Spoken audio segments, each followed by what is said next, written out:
Good morning and welcome to Our Issues Milwaukee. I'm your host, Andrea Williams. We'll discuss several subjects this morning, from pet adoptions to your health. My first guest represents Wisconsin's largest open admission animal shelter that cares for nearly 13,000 unwanted, abandoned, mistreated, and injured animals each year here in Milwaukee. Kathy Shillinglaw is the Volunteer and Outreach Coordinator for the Milwaukee Area Domestic Animal Control Commission, also known as MADACC. Good morning, Kathy. Good morning. And it's good to see you here. And basically, we've got a little guest that we're going to be introducing to all of our viewers at home. But if you would first tell us more about MADACC and what it is that you do. Well, MADACC's Milwaukee Area Animal Control, and it takes in strays and unwanted and mistreated animals. We get about 11,000 to 13,000 a year, depending on the year. We service all of the 19 municipalities that make up Milwaukee County, so pretty much all of your viewing area. We are focusing on getting animals adopted that we aren't able to transfer out, but mainly we want people to come find their stray animals at our facility. So if you've ever lost an animal, that's the place where you should go look for your dog or cat or parakeet or whatever the case may be.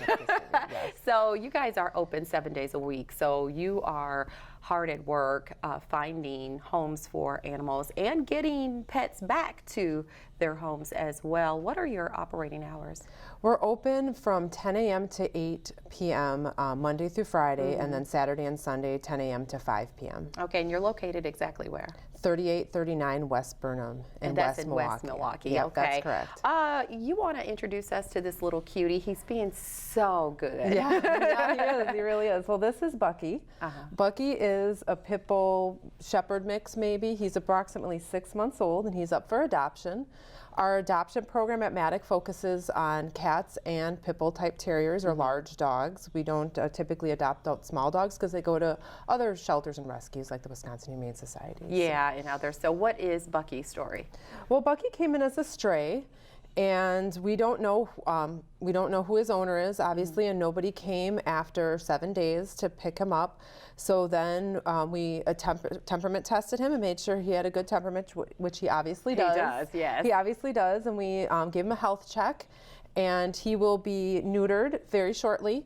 He is going to be microchipped, he'll be vaccinated and dewormed, so he's all ready to be adopted. Yes, and he is really a sweet baby. He is a sweet baby. You've got a huge event coming up on September 26th. If you would tell us about your Empty the Shelter adoption event, and Bucky is going to be one of those dogs available for adoption. He will be one of those dogs available for adoption. So what we're doing is at the end of September is typically when our intake is the highest. We've had a whole summer of our animals starting to accumulate, and a lot of people go back to school and they don't have time for their pet anymore, and they might not be able to keep it anymore. So that does happen, so we have high intake. So because of that, we decided to have an event, and we're able to waive the fees for all the dogs and cats that were getting adopted, and essentially trying to empty the shelter of all adoptable pets on that day. Okay, and that's going to be from 10 till 5 on September 26th. And you just talked about during the warmer months how you have a tendency to have more animals come into the shelter. So this is an opportunity for the community to come together, so to speak, and really help you guys find homes for these animals so that they can be in a nice warm home, forever home. Forever home, yeah. From this point on. Yeah, that's correct. And a lot of people this time of year also have outdoor cats that they see in their neighborhood all summer long. And now is the time when they know winter's coming that they start to trap the cats and bring them into us. So there will be particular days that we might get 30 to 50 cats on one day. Oh, wow. So it is also very important that people spay and neuter their cats and their dogs because, especially cats, that's where all these animals are coming from. We'll have lots of moms with litters this time of year. So what does one need to do if, in fact, they would like to adopt a pet on September 26th or any time thereafter? Yeah, we're always available for adoption. So what you need to do is go to our website. There's an application there. You fill out the application. It's a quick process. You can fax it, you can email it, or you can bring it in and get pre-approved. And then on that day, you'll come in and you'll pick an animal that suits your family. Yeah, and we'll talk about finding that perfect pet for your family, because there are some different situations that could play a role in the type of animal you bring into your home, and or type of breed. Right, exactly. Especially when it comes to dogs. So you do in-person adoption counseling as well. That's right. We'll talk to people and ask them, what's your family like? How active are you? Are you home a lot? Are you not home a lot? Because there are some dogs who don't do well being cooped up for several hours a day, and then there's some that do very well doing that. Also, cats are a good option for people that have to work a lot, that kind of thing. So we'll talk to people about that. Also, with every adoption of a dog, a pit bull terrier from MADACC, you get free dog manners classes from the Wisconsin Humane Society. So we're encouraging people not just to adopt a dog, but to make that dog part of their family and work on some, basic behavior. You want your dog to sit, you want him to know down, and to walk nicely. Yeah, and I took my dog Jaja to classes, and well, we got a certificate, but I guess it really is important when you take your pets to classes to learn obedience training.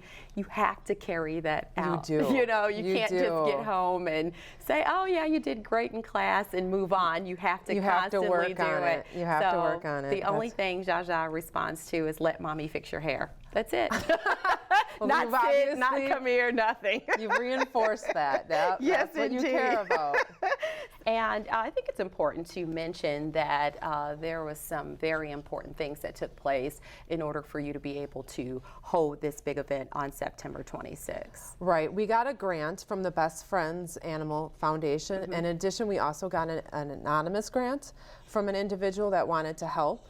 And that was what made it possible to waive the adoption fees, because it does cost money to spay and neuter and vaccinate and microchip animals.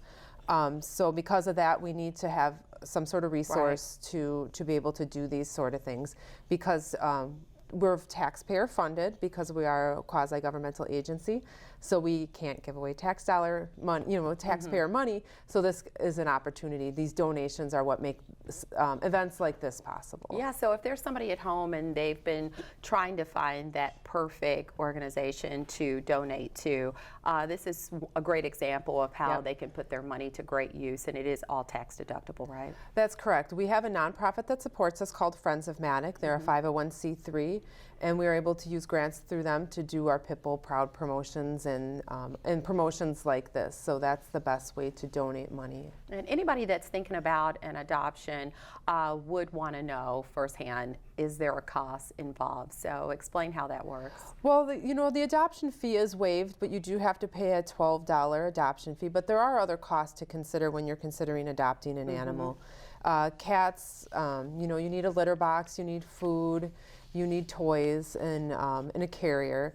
But for dogs, you need the bowls, you need leashes, you need collars, and then it's considering the ongoing care for your pet. Yes. While he is going to be spayed and neutered, vaccinated, those vaccinations don't last forever. You need to do yearly checkups with your own dog, with your own vet, with your dog and your cat. So that's something to consider when you think about how much this pet's going to cost me. You have pet food every month, and then you also have your vet cost every year. So those are things to consider. It's definitely one of those things you need to sit down and really evaluate, because it's always fun in the beginning. It's like bringing home a brand new baby, but just like a brand new baby, pets cost a lot of money as well. Even with the type of dogs that you bring into your home, this is a short-haired dog, so you don't have to worry about a grooming bill. Right. But you will want to maybe take it to the groomer to get a bath, but you don't have to get the haircut and all the extras there. So he would say he's low maintenance in that respect. But he's a larger dog, so he's going to need to eat more food, and larger dogs take up more space. And a dog this age needs a lot of exercise. So you're going to want to make sure your entire family's on board about you getting a pet. You want to make sure everyone's willing to take a little piece of that, because even to adults, they have to take turns taking care of a pet, because not everybody can be home every time. So you got to make sure everyone in the family wants this pet. And that they're on board. That they're on board. Mom's not home, Dad's going to take them for a walk, all that good stuff. The kids can exercise them too. Yeah, it's a whole family thing. And speaking of, when people are trying to choose that perfect pet for their home, you want to think about if you have small children, active kids or an elderly adult that lives in the home. All those things really make a difference. So if you've got a big rambunctious dog that can knock over small kids or elderly family member, then that's something you got to think about. Yeah, or if you got an itty bitty dog with kids that are running around, you don't want that dog to get trampled. The list goes on. There is a lot of things to research. It's really a commitment and a huge responsibility. And a lot of people want to come in and they want to adopt a dog and they have another dog and they need to bring the dog on that day if they want to take a dog home so they can meet, because not all dogs like each other, and it's not just maybe the dogs in the shelter because we've temperament tested them and they like dogs, but someone's dog, we have to consider, does your dog really want another dog in a home? Yeah. If your dog's 13 years old and just enjoys laying in the sun, a puppy might not be the best decision for them. But maybe a cat would or a kitten would. So there's a, you've got to think about what's going to fit best with your family. Absolutely. And even the size of a home. So if you've got a little house or an apartment with no yard, then you want to think about the work that's going to go along with that. You'll probably need to get them out and walk versus if you've got a huge yard and all those different things. So all of the little basic one-on-one stuff, but we're just saying this as a reminder as people prepare to come out hopefully on the 26th and find the perfect pet for their family. Studies have found that dog owners are less likely to suffer from depression than those without dogs. So there are a lot of health benefits that go along with owning a pet, for sure. Oh, for sure, yeah. You would agree with that. How could you be sad with this? I know, he's a sweetie, and just look, this is a perfect example of his temperament, though. I mean, we're sitting here under big TV lights, and there's a lot of people, and he is just chilling. So that says a lot about his personality, and somebody at home is ready to take Bucky, I'm sure. Yeah, I'm sure, but I'm sure given a couple toys and a couple high voices, he'd be zooming and a nap, zooming around, because he is, he's just a baby. Yes, and that's the thing about babies, they're on or off when they're puppies. So. I love that. And so we just want to reiterate, when someone finds or loses a pet, what exactly should they do?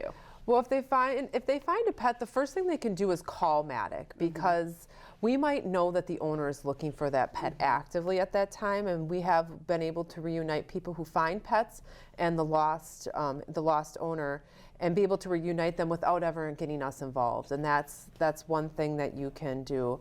And then if you've lost your pet, by all means, please come to MADACC. It's the best way to identify whether your dog or cat is there. We can't do identifications of cats over the phone or even over the internet, because we have 250 cats right now. And to identify a black cat would be nearly impossible, and only you would be able to do that. Yeah.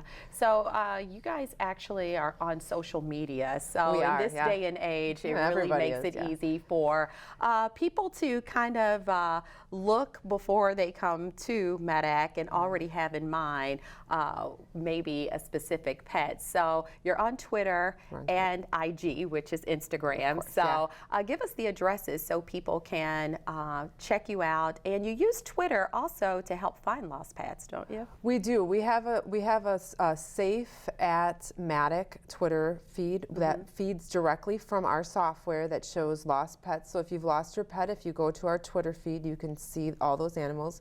We also have more of a social Twitter account that is just MADACC. And then we'll post events that we're doing with friends of MADACC, or fundraising, or adoption photos, stuff like that.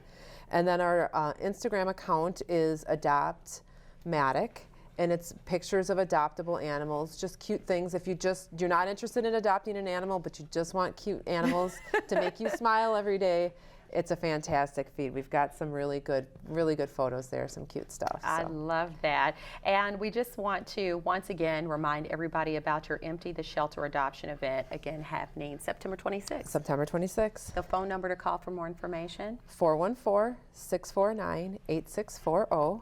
And your website address? It is www.madacc.org. And MADACC is located again at 3839 West Burnham Street in West Milwaukee. Thank you so much, Kathy, for coming by. Bucky has been awesome, and I hope that he definitely finds a forever home. He dressed up for you guys. Yes, he did. I like that bow tie. Thank you all so much for stopping by. Kathy Shillinglaw is the Volunteer and Outreach Coordinator for the Milwaukee Area Domestic Animal Control Commission. And when we return to Our Issues Milwaukee, we'll switch gears and discuss a community health center that offers a range of primary health care services to everyone, regardless of income or third-party coverage. We'll find out more about Milwaukee Health Services Incorporated right after this.